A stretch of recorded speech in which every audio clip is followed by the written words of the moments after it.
You All know, right, here we are again. Gosh, October, round the corner.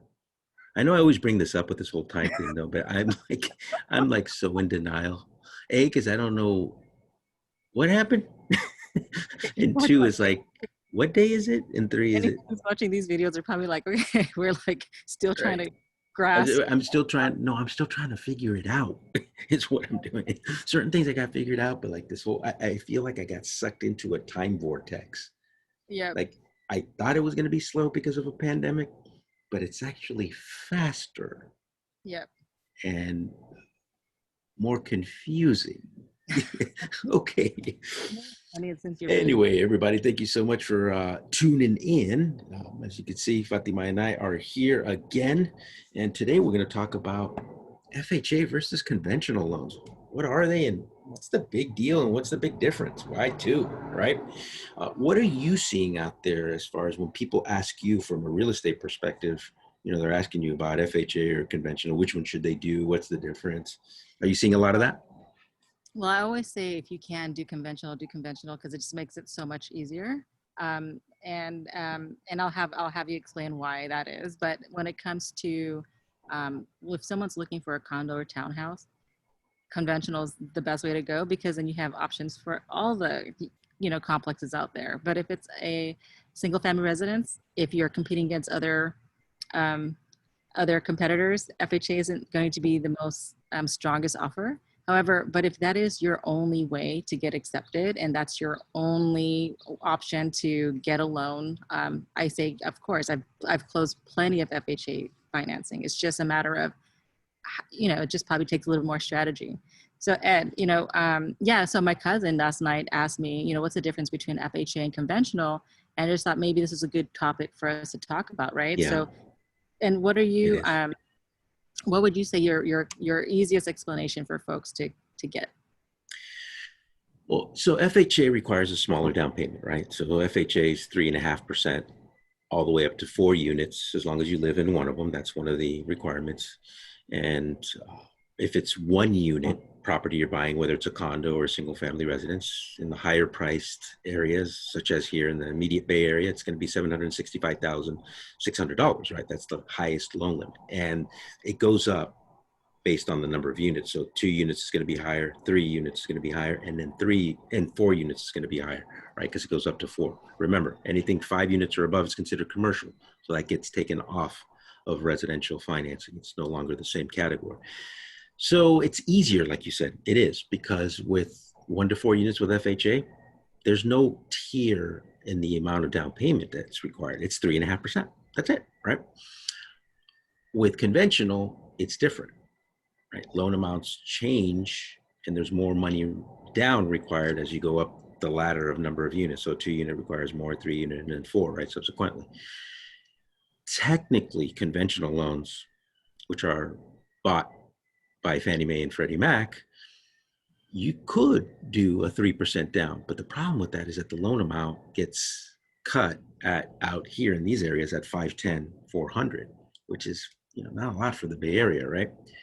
So that's one of the downfalls. The other part that a lot of people don't talk about with FHA is that it's an assumable loan. So, for example, you buy a house today with FHA, you put 3.5% down. Your rate, as we all know, this is historically low interest rate environment. Let's say your rate was 2.5%. 10 years later, you want to sell this house.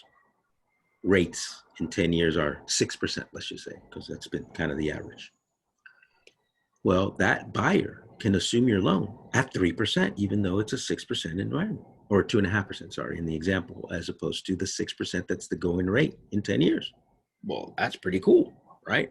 So I that's a haven't. huge thing. Although nobody really talks about this as a plus, but it is. Now, whenever you put less than 20% down, a couple things are important to know. Number one, you have to pay what's called mortgage insurance, right? Because the bank wants to insure this loan in case you default because they've put in more than normal amount of skin in the game. Because basically the lenders they own the property really, and they own the majority of the value of that property, right? So you're going to be required mortgage insurance regardless. Mhm. Now with FHA, you have to keep that mortgage insurance for the life of the FHA loan, which is 30 years for most people, right? Even though they do have adjustable rate mortgages, very few people do those. But you have to keep that mortgage insurance for the life of the loan or refinance out of it, which means you're going to refinance into a conventional and you're going to have to pay closing costs, right? To do it, to get out of it. Whereas with the conventional loan, yes, you're going to pay mortgage insurance, but you can refinance anytime you suspect that you have 20% equity because the property went up in value or you got some crazy bonus at work and you decided to put that towards principal. You just call up the lender and go, hey, listen, I got 20% equity. I want to take off the mortgage insurance. They will go do, a drive-by appraisal or do an AVM, which is an automated valuation model for value. And if they feel that that's enough and they see the 20%, they just remove it. You don't have to refinance. No closing costs. It just gets removed, right? So you get to keep that great rate because here's the other part. When you refinance the FHA to remove mortgage insurance, where do you think rates are going to be if we're at the rock bottom? Most likely up. So that means you're going to lose that great rate, right? Things to consider. Also, let's talk about the HUD fee. FHA, well, through HUD, which is Department of Housing and Urban Development, charges a 1.75% of the loan amount as a fee. That's not a lender fee. 99.9999% of people will finance that 1.75% because FHA allows it.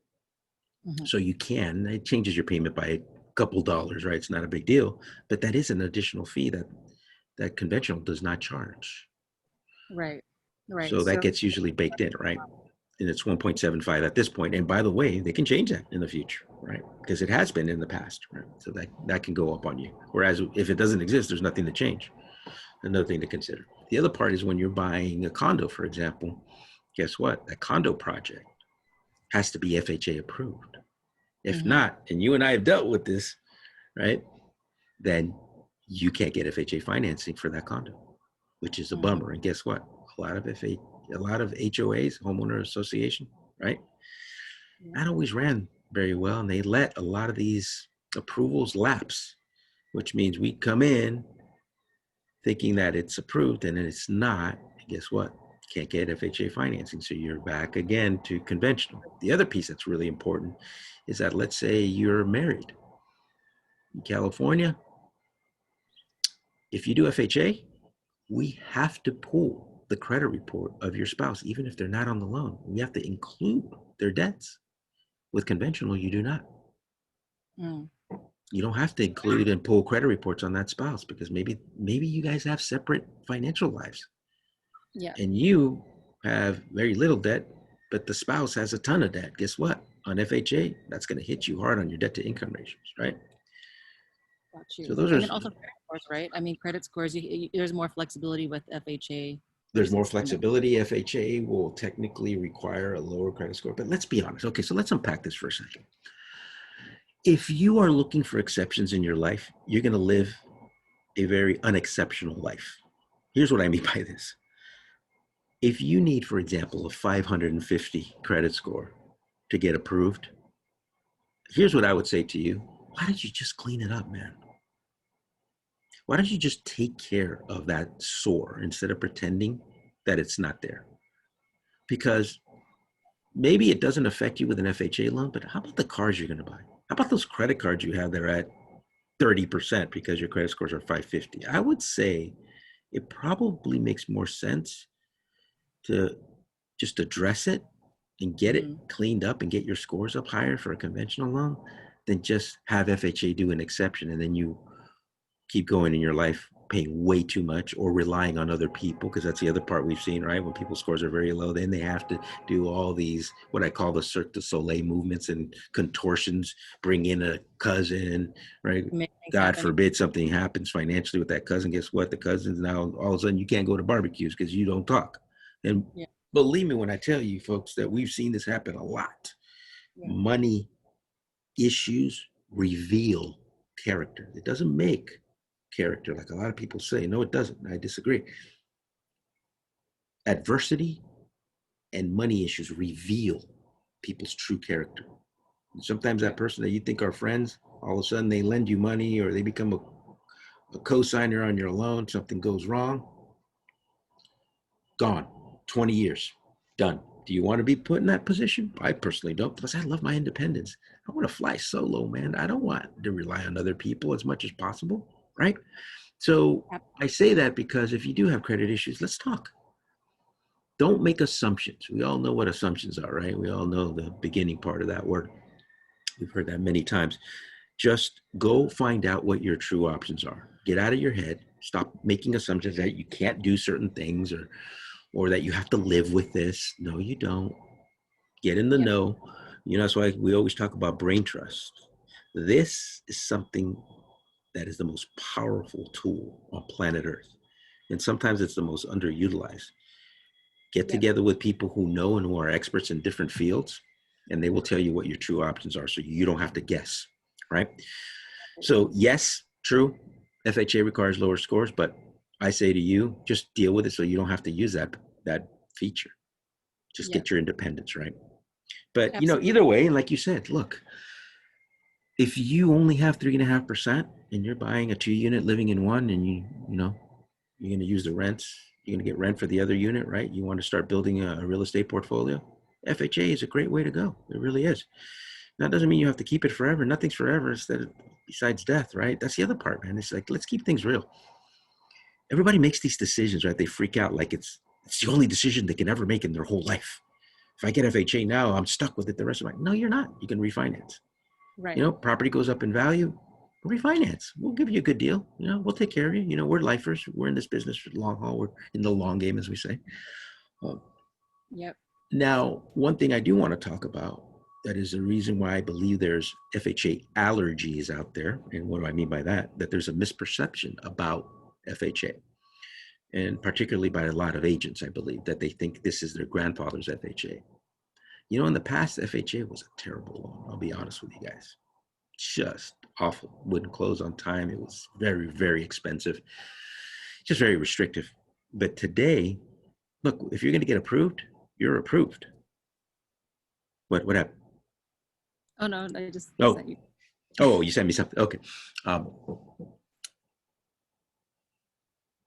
it's my responsibility to talk to the agent representing the seller to let them know that this is actually really approved, that this is a Yep. real loan, that it's not a wishy-washy FHA loan that's going to require a ton of things. Yeah, the house has to be livable. Okay. Right. But otherwise, for the most part, FHA isn't that hard. And it's not, it's not a bad loan. It's a really good loan for the particular situation. Yep. And Yep. we've closed many, many loans, you and I, so we know that it's a good deal. But that's why you come to us, right? Because I'm going to make recommendations whether you should go conventional or can Absolutely. and It's or per FHA. person. And like there's if it's the opportunity that makes it happen for you, then hey, you know what? Let's take that opportunity and let's make it happen. That's So it. it is per person, and you always try to find the right loan for you. So, but nothing happens unless you call your professionals, your team, to see what the best route is. 100%. So, Ed, how do they get a hold of you? I think my phone number is on here, but it's a best thing to do. Honestly, just text me. Say, hey, you know what? I was referred by Fatemah. That puts you on the VIP list right away, by the way. 415-368-1149. Send me a text. Just say, hey, just want to talk. We could do a Zoom video. We could do over the phone, whatever. Let me give you some advice and some insight. It's always free. I never charge for a consultation. I never charge for an application, by the way, as well. And I never pressure. There's no need for any of that. How do they get a hold of Yep. you? 415-756-4418. Call or text. I'm always responsive. So, but There yeah, you go. thanks for joining us today. And Thank if you have you. any more questions, hit us Reach up out. individually or All right, two. everybody. In the meantime, have a great day and stay healthy.